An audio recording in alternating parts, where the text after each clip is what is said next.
Welcome to SIMA's 23rd Annual Snow and Ice Symposium Tech Talks. Today I'll be talking about wear versus scrape, creating a strategy to optimize your plow performance. My name is Seth Bergerud. I am the Product Manager for Service Parts and Accessories for Douglas Dynamics. I've been with Douglas Dynamics for 8 years. Prior to my time at Douglas, I worked for about 6 years in construction equipment. When it comes to your plowing strategy, there are often two distinct strategies that are in conflict. The first is to maximize cutting-edge life. Maximizing cutting-edge life often means less maintenance and downtime associated with changing edges on a repeating basis. However, there can often be sacrifices to the level of service as your customers perceive it because the scrape isn't quite as clean. Or if you're delivering the same level of service, very often that means using more salt. The second strategy is the clean scrape strategy. In achieving the cleanest possible scrape, you're often increasing the frequency that your edges will need to be replaced. But that clean pavement is often associated with a better level of service, and you're achieving that same result using less salt. In order to evaluate the strategies, we really have to understand how they work. And understanding how they work means understanding the calculations behind them and analyzing the results. Let's take a look at calculating cutting-edge life. Simply stated, the life of the cutting edge is determined with two variables: the volume of usable material and the rate at which the material is removed from the edge as you plow. Let's start by looking at the volume of usable material. The volume of material is equal to the length times the width times the usable height. As example, let's look at a 9-foot blade with a 1/2 inch cutting edge. Converting to inches, we have 108 inches of length times a 1/2 inch of width or thickness and 3.39 inches of usable height. That equates to 183 cubic inches of usable material. Now let's talk about material removal rate. This is a little more complex. There are many variables that affect the material removal rate. The first is contact pressure, or the amount of pressure being placed on the cutting edge. The second is friction. The amount of friction is the result of many factors, one of which is the surface conditions. Snowy and icy conditions have less friction. Surface material will also impact the amount of friction. A blacktop parking lot, pavers, or concrete will have different friction values. The other factor to consider is speed. The faster you're traveling, the less friction is involved. It seems counterintuitive, but it's true. One of the factors that you have a lot of control over is the cutting-edge material. There are a wide array of materials available to contractors today. Everything from rubber to poly to steel to carbide are available commonly in the market. The last variable we'll consider today is temperature, or maybe climate. While we don't have a lot of control over temperature, we do have great detail on our climate and what the average temperatures are. Temperatures can impact material removal rate greatly, so it's something we need to consider. Now that we've outlined the variables we're going to consider, let's talk about the tactics we can use to minimize them and optimize the material removal rate. The first one is by minimizing contact pressure. Contact pressure is a function of the downward force over the area of contact. The greater downward force there is, the greater the contact pressure, and the faster the material will be removed. Removing unnecessary weight from the plow can help minimize downward force. As an example, this might mean choosing a smaller deflector. Increasing the area of contact can also be impactful. Thicker edges mean more surface area. Plow shoes can also add significant amount of contact area and reduce the overall pressure and removal rate. Finally, a lesser angle of attack can increase the amount of cutting-edge surface in contact with the ground and also help slow the removal rate. In trying to reduce friction, there aren't a lot of factors that are under our control, but there are certainly things we need to consider and keep in mind. Flat versus uneven surfaces will have different results on cutting edge wear. Uneven surfaces can put excessive pressure on certain parts of the plow. For example, when plowing along curbs, if there is a curve in the concrete, that can more quickly wear the portion in contact with that curb. Smooth versus rough surfaces are also impactful on friction, as well as loose versus solid surfaces. Whether the surface is wet or the surface is dry will also impact friction. And finally, optimizing speed for the conditions is important. While I noted that increased speed can reduce friction, it's important to optimize the speed for the conditions and plow in the safest possible way. One of my favorite topics when talking about cutting edge wear is materials. Material science has come so far, offering new lightweight materials with different strengths and weaknesses and different things to consider. It can be overwhelming. Keeping it simple, thicker edges wear more slowly but can add significant weight. Hardened materials like carbide improve wear dramatically, but add weight to the vehicle, can increase surface damage, and can also be expensive.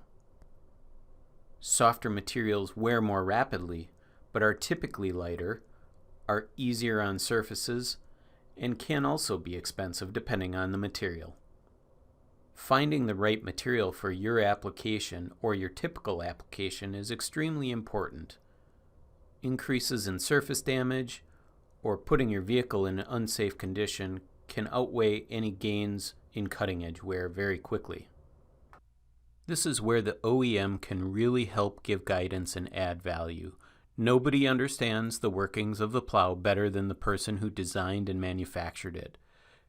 Choosing the right material can make all the difference in performance, and so giving that guidance and leaning on that OEM for guidance is important. As we talk about optimizing cutting edge wear, one of the things we need to keep in mind is temperature, and maybe not so much temperature, but certainly climate. Understanding your typical conditions is important in your decision. The altitude you're plowing at can be one factor to consider. Are you high up in the mountains where the air is dry, or are you along the seashore where wet snow tends to be more prevalent? Latitude can also be important. Further south, you might receive less snowfall, but further north you may have frequent snowfall. And of course, large bodies of water can have significant impact on the climate of the region. If you're near the Great Lakes, you may be dealing with lake effect snow. If you're near the ocean, heavy wet snow may be something that you deal with on a regular basis. All of these impact how often the plow is down. The longer you're plowing during an event, the more material removal rate you should plan and prepare for. So to summarize, while there's a lot to consider, we can boil down a strategy to optimizing for wear in a couple of things. First, selecting the right material for your applications is important. Thicker and harder materials certainly improve wear rate. Be cautious of safety, the weight impact on your vehicle, and the risk of damage to lots and surfaces. You also might consider complementary accessories. Shoe kits and back drag edges increase surface area and can reduce wear on the cutting edge. Be cautious of aftermarket solutions. While they may save you some money, they can be impactful on how your plow works and dramatically impact the weight on the vehicle. Shifting gears, let's talk a little bit about a clean scrape strategy. Within this strategy, we're trying to maximize contact pressure and maximize surface contact. Maximizing contact pressure can be achieved in many ways. Adding weight is the simplest. Heavier plows simply scrape better. A second way to accomplish the same thing is by adding downward pressure. Systems such as the Scrape Max feature by SnowEx hydraulically add downward pressure to the system. The third way to maximize contact pressure is by minimizing surface contact area. Removing shoes or using thinner material are quick ways to increase the pressure on the cutting edge, improving the overall scraping performance. The last one we'll talk about is increasing the angle of attack. And to do that, we're going to take a closer look at the Fisher HDX plow, which has an adjustable angle of attack. The HDX plow is unique in that it can be adjusted in 3 different angles of attack. Moving from left to right, the first angle of attack is 75 degrees, a very aggressive scrape angle. This aggressive scrape angle impacts the plow in 2 ways. It shortens the distance from the vehicle to the cutting edge, and it also reduces the thickness of the cutting edge that is in contact with the surface. On the far right, the HDX plow is adjusted to 55 degrees angle of attack. In this position, the increased angle increases the cutting edge surface in contact with the ground significantly. The overall impact of going from a 75 degree aggressive attack angle to a 55 degree angle of attack equates to almost an additional 2.5 pounds of pressure per square inch. While that may not seem like a lot of pressure, it can have a significant impact on the plow's scraping ability. The second element to a clean scrape is maximizing surface contact. This can be achieved by using pivoting or oscillating product. The Western brand is known for its pivot bar system that allows the plow to roll with uneven surfaces, ensuring that the cutting edge is in contact with the ground longer, ensuring snow is removed more thoroughly and less salt can be used. Utilizing down pressure systems like Scrape Max also help ensure that as the surface changes, the plow remains in contact. Using a strategy that optimizes for scrape can be a great decision for your business. An important piece is selecting the right plow. Heavier plows have more downward pressure. Look for an aggressive attack angle in the equipment that you choose. Optimizing that equipment with the right accessories is also important. Removing shoes, finding thinner cutting edges, or adding accessories like Scrape Max can be a great addition as well. Finally, utilizing pre-treatment with salt brine can be an excellent way to improve the overall scrape. By pre-treating, the snow and ice doesn't adhere to the pavement, and you can clean the surface more effectively. So what's the right strategy? Is it the cleaner scrape or longer cutting edge life? The answer is both. What's most important is that you have a plan. Understand your customer's needs. Understand the conditions and the environment that you're plowing in. Form your strategy. Understand how your plow works, and then configure your equipment to fit your strategy. In the end, either can be successful if you have a plan. I'd like to take a moment to thank you. Thank you for your business. Thank you for taking some time to educate yourself, and thank you for everything that you do to keep us safe and keep the economy moving when Mother Nature delivers her worst each winter. My best wishes to you for a very successful 2021 season. Thank you. Do you have questions or feedback regarding this presentation? Please feel free to reach out and contact me. You can reach me at info@douglasdynamics.com. In your email, please reference SIMA Tech Talk, Wear versus Scrape, and it will be routed appropriately. Thank you.